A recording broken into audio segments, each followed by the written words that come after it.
If you are anything like me and are just wondering what in the heck can we possibly trust out there anymore, everything's fake. You got a home here. Welcome to the Go Show, celebrating all things outdoors in this beautiful outdoor playground of a state, world that we live in, nation. We'll get it. Oh man, right out of the gates. Need some coffee. Hang tight. Hmm. I told you I'm addicted to Starbucks cold brew. Whew. Have it every day. So again, we have to do this. Again, we have to go back and say, oh, we were duped. I did a story, Rob and I did the story as well. I had a story about a week ago about the Amazon tribe that was given Starlink, the Elon Musk, Tesla, whatever, SpaceX internet. And they're now in 100 countries, by the way. It's just admit it. Just start writing your checks right now to Starlink, because that's apparently going to be all of our internet.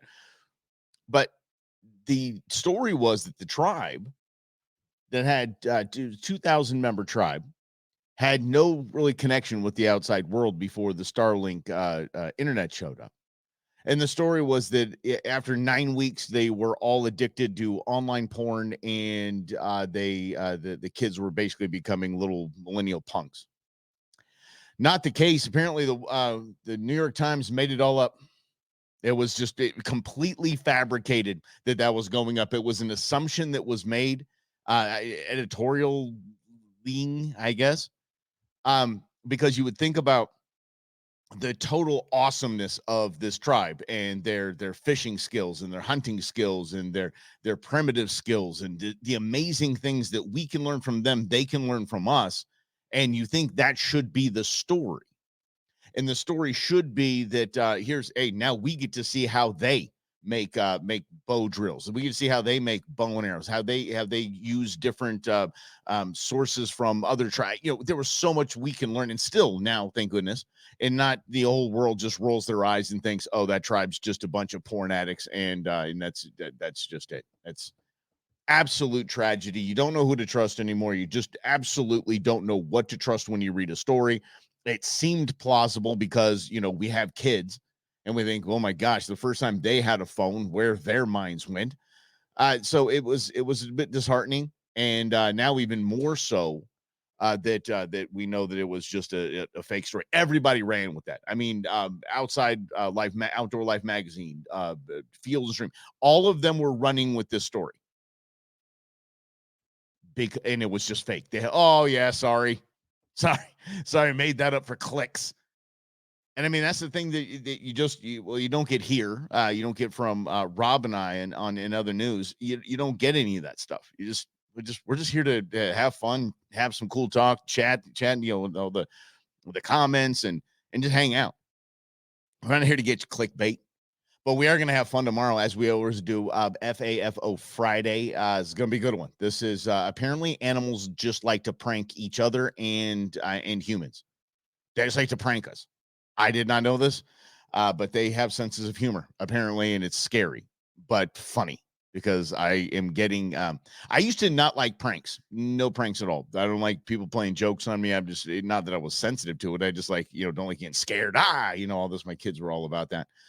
For a hot minute, but now I'm dating someone who loves to prank. April Fool's Day is like her Super Bowl, so I'm kind of going along with it, just kind of setting my mind in expectation to all be pranked at all times. So did find this funny. It's going to be a fun FAFO Friday, but yeah, just don't.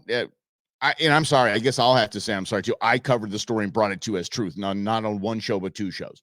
I brought that to you because I read the New York Times article and said, yeah, that's we're down. Let's go. And in other news, not the show, we'll do that at noon. It was I was sent an article in a Facebook post that was absolutely staggering. We were just down in Rocky Point, and we did the whole beach house Airbnb thing, not the resort thing. Did you see the story of this?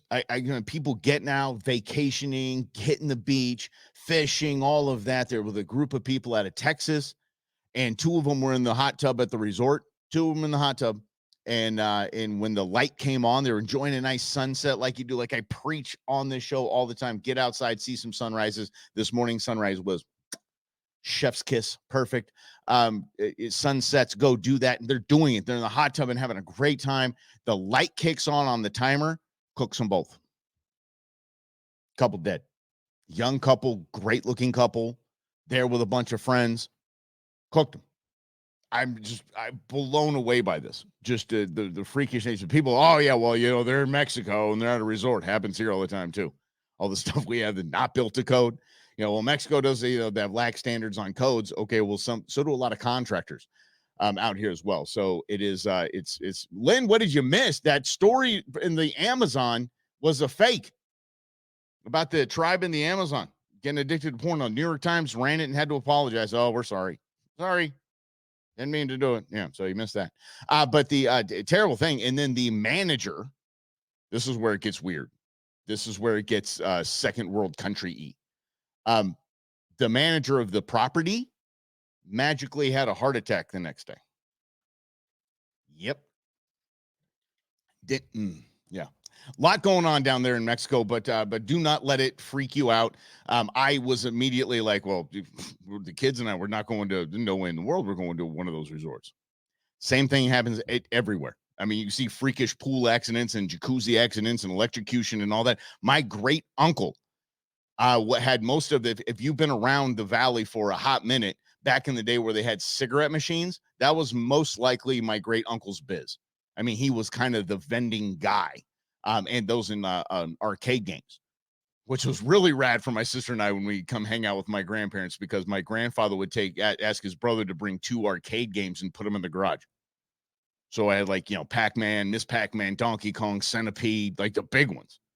Then we just keep hitting the little knob and just keep going for the credits. It was amazing time. Anyway, he died of electrocution. And that wasn't because of lax standards or we're down in Mexico and any of that kind of stuff. It's just, people get electrocuted. So I felt bad for that couple. I feel bad for anyone who's thinking about not going down there now because they saw that. Still digging into this Havasupai Falls debacle too. I was doing some things on it this morning, doing some searches, and still no exact reason. In the what we came up with last night was the norovirus. I'm telling you, that's what I had. I've had that. And so there people are coming back with Giardia. The only time I've ever heard of Giardia was in puppies. And God rest his soul, Jedi. And then the norovirus, and then unidentified stomach bugs. But the norovirus I got years ago, like 8 or 9 years ago on Father's Day. And I got to tell you, it was the worst experience of my life. I've had Montezuma's Revenge. I've had every stomach flu you could possibly imagine. I have drank garbage water before and had the from that. The norovirus is almost the worst thing I've ever been through in my life. I was just like, God, take me now. Like 5 days of just hell. So Havasupai Falls, if you're going down there, just again, jet boil everything, life straws, all of that. Make sure you're taking stuff to protect yourself against the water down there. If it's the water, who knows? There's people talking about sanitized bathrooms and stuff like that. Understand this, y'all in a bathroom. You just go the way nature wanted you in nature. Just do your thing, know the protocols, do the right way to go with number 1 and in number 2, and make sure nobody's looking at you, because even there's loss. Yeah. And excuse me, the landscapers are around the studio here, so you might be hearing a little hullabaloo in the back. Anyway, let's get back to this here. Let's get back to this amazing, awesome outdoor program. Let's talk about some last minute for Dad. Father's Day is Sunday, and let's celebrate Dad if we can. A couple of ideas that I didn't run through on Tuesday's program that I think is kind of easy for last minute. Look into a charter. The Arizona Fishing Guides and Hookup Outfitters out of Lake Pleasant. The Arizona Fishing Guides are in almost every body of water, I believe. Scooter runs an amazing organization. Very inexpensive. You can call, book a half-day fishing trip for Dad on any lake he wants to go on. Think about on the Chain Lakes, Pleasant out here, wherever it is. and just maybe go fishing with them for half a day. I can't think of anything cooler to do with my kids than that. In to have the guides putting you on fish, and in knowing the seasons, the cycles. These are very knowledgeable crews that take you out, and it's just cool. It's just cool. So I think it's always a good idea. A lot of people frown on guides. Oh, God, yeah, that's not real fishing. I get skunked 8 times before I catch one fish. I would never hire a guide. Guides are educational. I always see guides. I know how to fish. So I've done the 101 level, done the 202 level, been out sea fishing, all that stuff. But a guide will take you to the next level. It's an education. It's a master class. And what you're seeing and learning and watching and hearing and taking in and absorbing is worth every penny. If you fish a lot, or if you just fish in the same spot over and over again and you want to try something else, say you want to try striped bass, fantastic, by the way, one of the best eating fish there is. Don't even get me started on trout. I mean, I don't like fishing for trout. I don't like catching trout, and I don't like preparing trout. Don't like eating trout. Trout's done. Trout's dead to me. Oh, but Mike, fly fishing and this and the yanking and the throwing and the swinging and the get caught in trees and no, not for me. It's not for me. I'll fly fishing. I have a fly rod setup. I've never used it. It's just not for me. My buddy Slavo, he's a huge fly angler, loves that kind of stuff. Nope. My girlfriend can tie flies. That even seems arduous. I'm like, what in the world? I like putting hooks on a line. That's really cool. And if I learn how to cook tie a leader line, I'm going to be deadly. I'm not even going to tell you how I currently tie a leader line. Don't even want you to know. Don't want anybody to know. Oh man. Mm-hmm. Yes. Yeah, so something, Lynn, and that's the cool thing. If you know anybody, like I just asked the guys outside, I popped out there and asked if they had kids, and I just wish them a happy Father's Day. That's it. It's all good. Yeah, my similar stuff, but still, yeah, just we got us men got to stick together. So anyway, I don't do any of that stuff. But if I wanted to learn how to fly fish, I would immediately get a guide. Period. I go to Lee's Ferry and say, who wants to teach me? Because I ain't going to do this myself. And so a guide is a great opportunity for dad. If you want to, or the dad figure in your life is always a good idea. Along those lines, I just got a text from Tom Caldwell from Blue Rooster Ranch. I got to tell you, going up there for the day with Nuge when he got his bison, or going up there for a day for a feral hog, and just filling your freezer with all that good, nice pork. Oh, let me tell you something. Let me tell you what a great opportunity. And so it's a great experience. It's a great adventure. It's a great way to fill up your freezer, and life's good. And it's just a good last minute thing. Call up Rhonda at Blue Rooster and just say, hey, I want to take my dad out. Let's pick a day. And then you make dad a card, and then done. I'm telling you, it's great. I mean, look, these aren't inexpensive options. I mean, well, the fishing guide pretty much is. But still might be something you have to save for, or dig a little deep for. But these are good last minute things. And remember, always in anything, Father's Day, Mother's Day, Christmas, gift cards are the greatest things in the planet. They just are. Nothing better than a gift card. There's just nothing better. They can get what they want. And the cool thing is there's a lot of Father's Day sales going on at Cabela's. We went through them. We went through them on the program this week already. But at Bass Pro and Sportsman's, and even on Amazon, pretty much bringing some pretty cool outdoor stuff for dad as well. And Amazon, as we know, Amazon can get it to you too sweet. I live in the middle. I'm like triangulated here. If everything is here like within a day or two for me, because I live in the middle of 3 distribution centers for Amazon. And for you Star Wars nerds like me, it's the trippiest thing watching those gray trucks like leave the distribution center. It's like a bunch of TIE fighters leaving the Death Star. It's just absolutely crazy. You hear the dun dun dun dun dun dun dun dun dun in the background in your head. Okay, at least I do. And then just they're just flying out, just flying out and all going in all different directions. So Amazon's got some cool stuff as well. So and again, Slavo Salt can get you things pretty quickly as well. And in my buddies at Caney Coolers, let me tell you, You got to go check these new things out. I mean, the new. I actually didn't even pour my coffee into it today. I've just been running all this and that. So, but their tumblers are amazing. Their new cooler backpacks. I have the OG backpack. Feel pretty cool about that.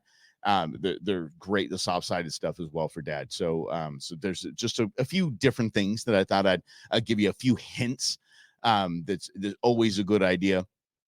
And you know what? And you know me and how much I love to cook. If dad's an outdoorsman, then any kind of cooking stuff.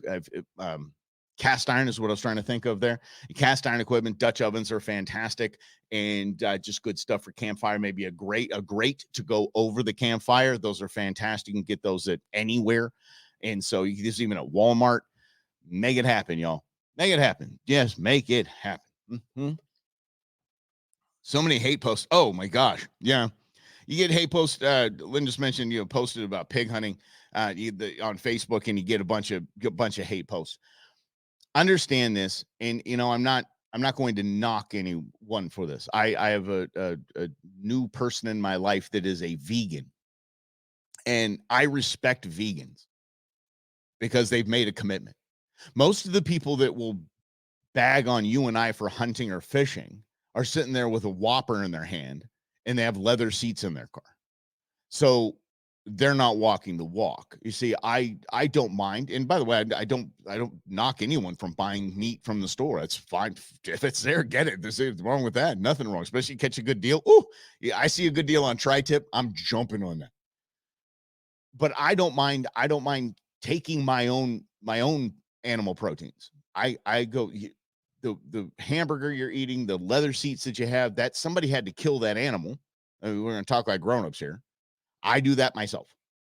So I don't mind getting hate from those people. And it's funny to me that so many people, like, how could you possibly kill that animal? How could you possibly take that elk? How can you possibly take that deer? How can you possibly take that pig? Do you understand? And this is a great question to ask me.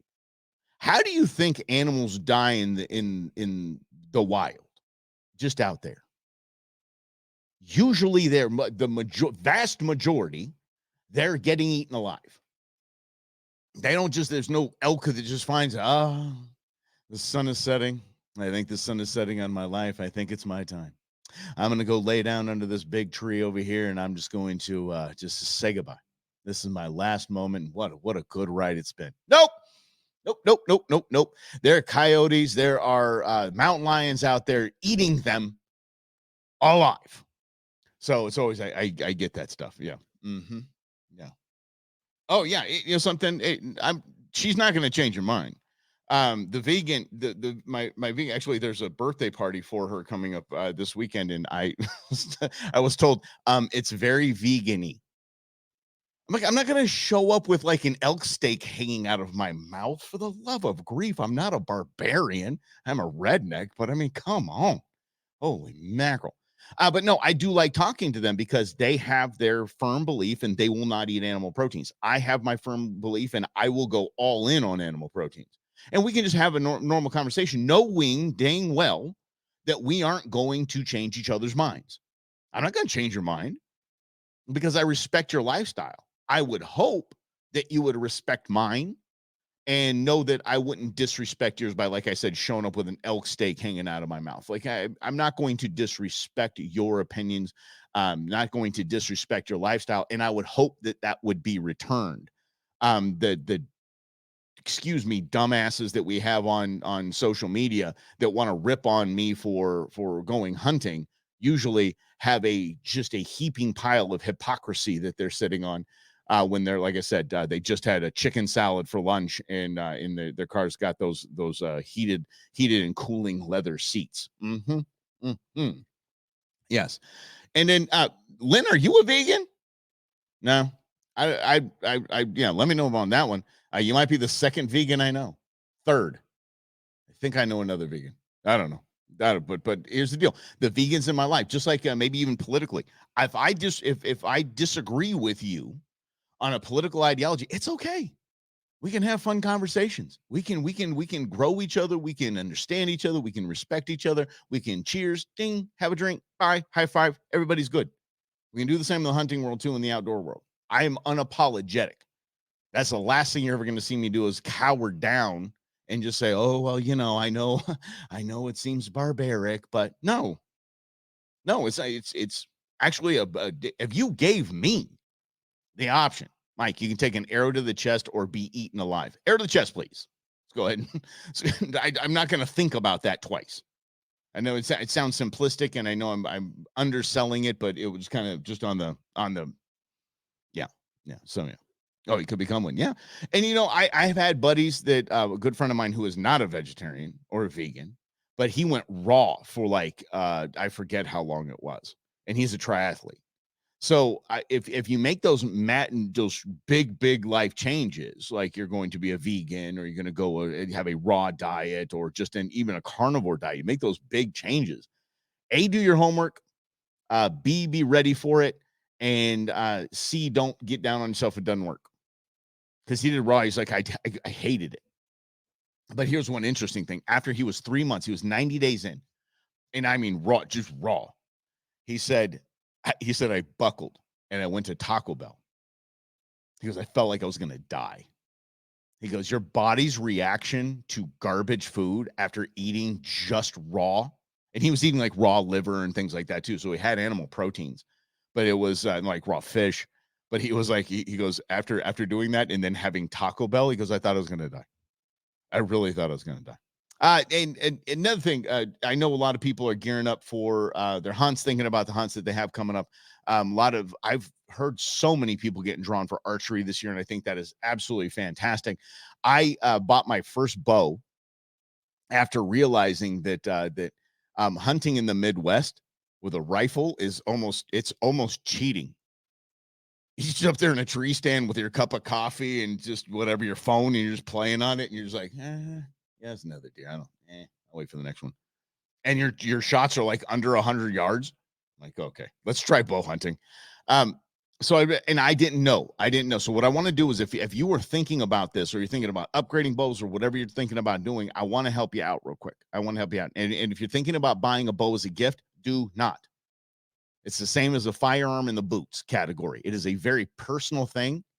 There was a time where you could have put a gun to my head and say, you need to tell me the bow you're going to buy. And I would have said a Matthew Z7. Period. That's what I wanted. All the marketing hype, everything. Then I went and shot it, and I didn't like it as much as the PSE. And I bought the PSE. It's a very personal thing. Don't be, oh, I heard this is a very good bow. I saw it on Sportsman's Channel. This is the one Steve Rinelli uses. No, I'm good. I don't need no. I want to go try them out. I did that with Slavo on his first bow. But let's talk about that. There's different levels. There's entry level bows, and then there's the pro lines. Start with entry level. Don't even think about going to the pro line. You have no idea what you want yet. Stay as inexpensive as you can. Find the deals, find the sales. Everything comes with the package, the sights, everything comes with it in a package. Maybe it comes with a few arrows. Sweet. Start there. And they get a target and start throwing arrows and see if you like it. See if you like it. And if, by the way, if you just got drawn for archery and you just don't know what you're doing, but you put in for a tag because you knew you'd get drawn, because higher odds of getting drawn. You again, cheap bow, a very cheap bow, and see if you get something. You might never archery hunt again. Who knows? Have no idea. It's not easy. It's not easy at all. So start there. Don't buy used. My piece of advice, you getting into archery, getting into to bow hunting, do not buy used. I don't trust anybody. When it comes to this, I'm not going to trust anybody. I don't know if that thing has ever been dry fired. And let me tell you what I mean by this. If you shoot a bow without an arrow nocked, you just pull it back and let it go. Most likely you have fractured those limbs. You have not your limbs, thank God. The limbs on the bow. And so once that happens, that bow's toast. That bow's dangerous. So so if people say, oh yeah, never been dry fired. Never been dry fired. Why are you getting rid of it? I don't know. I say, I just wanted a new bow. Yeah. Mm-hmm. I don't trust you. Sorry. I'm not saying you. I don't trust somebody say, no. Never been dry fired. And it's not worth the risk to me. It's not worth the risk. And I know somebody who's made that mistake. That's me. Yeah. One of my first bows that I bought, it was from a dude on, I think at the time it was Craigslist or something like that. And I shot that thing probably for a season. I'm like, something's not right with this bow. Sure schnitzel. It had a fractured limb. And so, yeah. So buy as cheap as you can.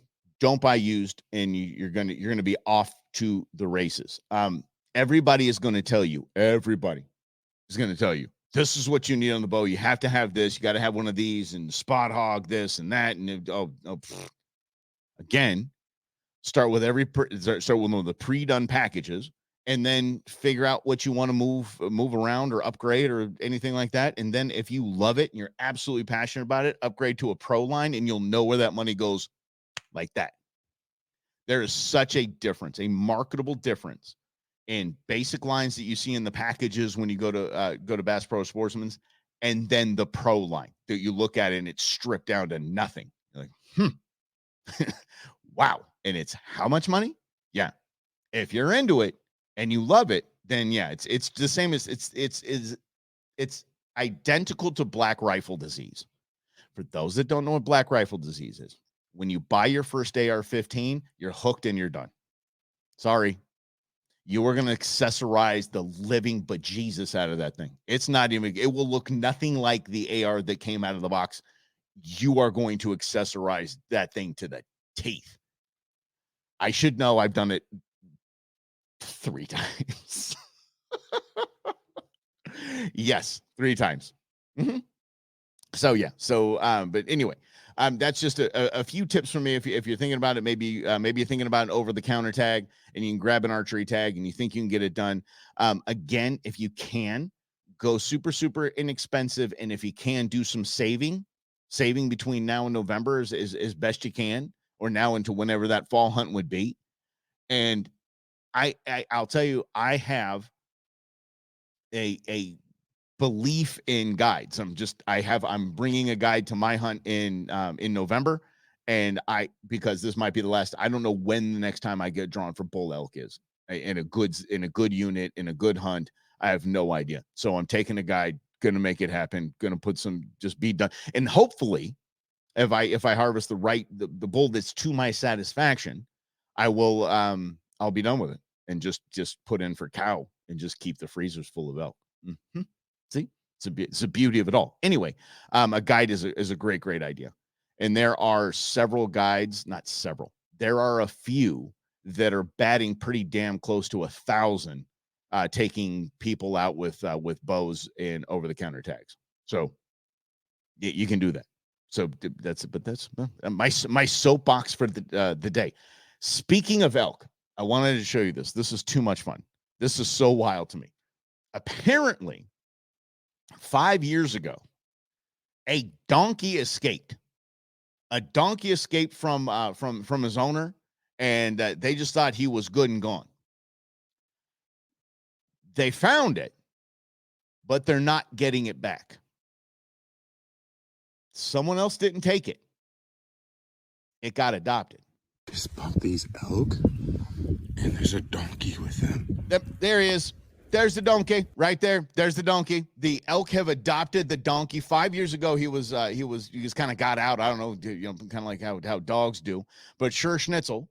There's the donkey right there in the middle of the elk herd. And watch, they'll move. He'll move with them. Watch. Yep. Let's get out of here, guys. Moving just like them. Moving with them. Absolutely fantastic. There he is, just living life. There's the donkey right there in the middle, just living life. And the other elk just go guarding around him. And if y'all don't have Eddie Murphy's voice in your head right now as Donkey from Shrek, I don't know if we can be friends. I'm telling you. What a cool little story, though. And in the morning, I'm making waffles. Fantastic. Love that. Hey, everybody. Tomorrow's FAFO. Friday, animal pranksters. Yes, animals are pranksters, and they're vicious when they're pranking. So they're pranking themselves and humans. So that is FAFO Friday coming up tomorrow right here on the Go Show, celebrating all things outdoors in this beautiful outdoor playground of a state, nation, and world that we live in. Thanks for hanging out with us. Have a great afternoon, everybody.